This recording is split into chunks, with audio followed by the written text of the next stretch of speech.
we now officially have Tropical Depression Kristine in the Philippine Sea. Also, the Japan Meteorological Agency has named this Trami as it edges off towards the west. I'm meteorologist Robert Speta. Let's break down this storm system and where it's headed. And you can see on the official track from Pagasa, they do expect a landfall around Cagayan. Now, in my last update, which had fairly bad audio, I do apologize for that for those of you who watch every single one of my videos. I greatly appreciate that. But in my last update, the official track, at least from the Joint Typhoon Warning Center, actually had this edging towards the north with some of the model consensus and even some pointing towards a Taiwan landfall. And in that update, I said that doesn't feel like it is likely. And if I said I was going to put a bet down on the storm system, is that the track is going to edge further towards the south. And it looks like the consensus from, well, here Pagasa, JTWC, and the Japan Meteorological Agency all now expecting that landfall into northeastern Luzon around Isabela over towards Cagayan as a full-on typhoon. Given sea surface temperatures out here, though, I wouldn't be surprised if it could get a bit stronger than that. Key thing, though, is out ahead of it, we do have this cold surge coming in from the north that is going to provide a bit of shear that should limit the overall intensity of it, but it is going to bring a larger wind field, with the wind field likely extending well out ahead of this, with the worst of the weather being on Thursday morning. But we're going to start to see those winds pick up into Luzon as we go ahead through our day on Tuesday and even throughout Wednesday. So Tuesday night, throughout the day on Wednesday, we're already going to see these winds starting to cruise in from the north. But your low-level center, let's go back here on the satellite picture. Low-level center is right in here. We still have plenty of inflow across parts of Visayas over towards Mindanao. So a lot of people are asking, is this going to impact Cebu, Mindanao, Visayas?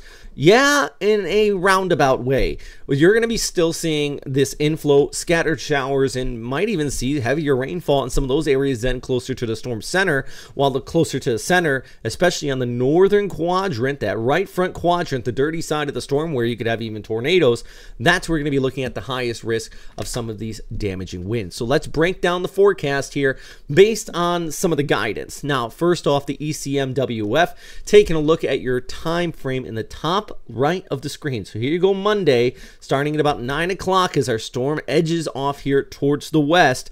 And yeah, you can see here the guidance showing that cold surge out ahead of this, kind of pushing on those winds on shore. So even by Wednesday morning, we're already looking at tropical storm strength conditions across northeastern areas of Luzon before that storm system edges on shore just around Santa Ana, crossing over the Sierra Madre Mountains into the Cagayan Valley. So passing over some of the larger cities in Cagayan and eventually exiting around Ilocos Norte. But really, the low-level center is not the worst of the weather. It's going to wrap around and hit our areas around La Union down towards Pangasinan, where you're going to kind of see the backside of this storm system on Friday before conditions start to improve finally as we go ahead into the weekend, with the GFS just showing pardon me, just showing you the winds here so you can kind of get an idea of that low-level center and that cold surge out ahead of this. The winds picking up by Tuesday night, and throughout the day on Wednesday, we start to see the increase in rainfall with the worst of the weather Wednesday night heading through Thursday morning as this passes over the early morning, as it passes over the Sierra Madre Mountains, passing right over Iligan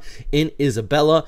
Really, places like Apari, probably you'll see the highest of the winds as that winds wraps around there. Our friends at a Connie surf resort there in Ilocos Norte, you're going to kind of get the worst of the weather there early Thursday morning.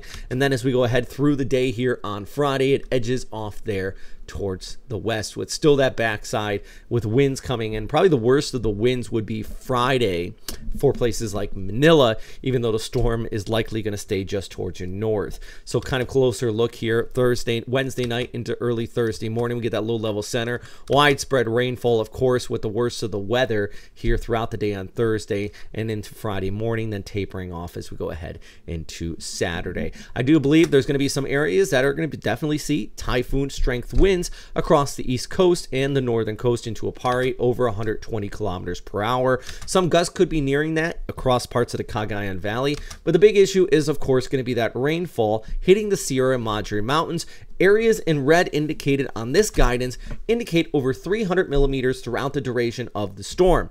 That basically means most of northern Luzon is going to see 200 to 300, maybe 400 millimeters of precipitation, which naturally will result in that threat of flooding. So I know this is the initial forecast, and if you've been following me for the past week, I've been saying this storm's coming, but a lot of people probably are going to be caught off by guard by this, since their official warning from Bagasa did finally come out today here on your Monday morning. We've been talking about the storm since Wednesday, Tuesday of last week.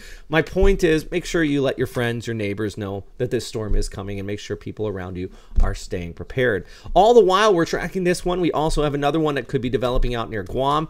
For the time being, I'm not too concerned about that. If you're in Guam, could be an increase in rainfall. I think my bigger concern is going to be, of course, here across the Philippines, where on Tuesday we're already seeing that inflow with rainfall picking up here Monday over towards Tuesday. But of course, that worst of the weather, once again, with the threat of damaging winds, power outages, down trees, all of that is going to be Wednesday night to Thursday morning across northeastern areas of Luzon, basically from right here, you can see across Pangasinan, extending across the mountains, the Magat area, extending through Baguio and into the Cagayan Valley. These are going to be the areas where you're going to probably see the worst of the weather. The further north you go, the higher the winds will be. So that's a key thing I want you to keep in mind, friends, as we continue to track this storm system. I want to also show you this graphic here, because it really kind of gives you an idea of that cold surge as it's going to be spilling in from the north with our storm system pulling in that moisture from the south. But that cold surge is the reason why it's going to push down that Westpac high and that ridge right in here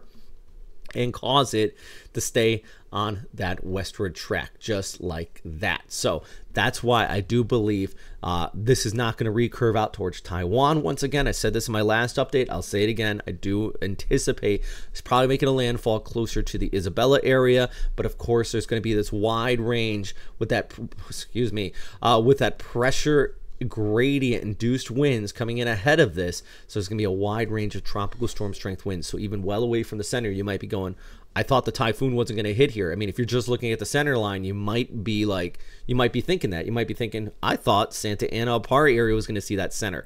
Well away from the center, we're going to be seeing that extent of those tropical storm strength winds, which is why I like the Joint Typhoon Warning Center's graphics right here, because that outer semicircle you see on this, that's not a cone, that's actually how far they expect the tropical storm strength winds to extend. So once again, Wednesday night, Thursday into Friday, you're going to be seeing these impacts out here across northern areas of Luzon. A big shout out to everybody who supports this channel. Once again, I say this every single time, but I can't say it enough. If you like these updates and you want more of them, please check out our Patreon. Link is down below if you're watching this on YouTube. If you're not, make sure you check out Westpac Weather on Patreon.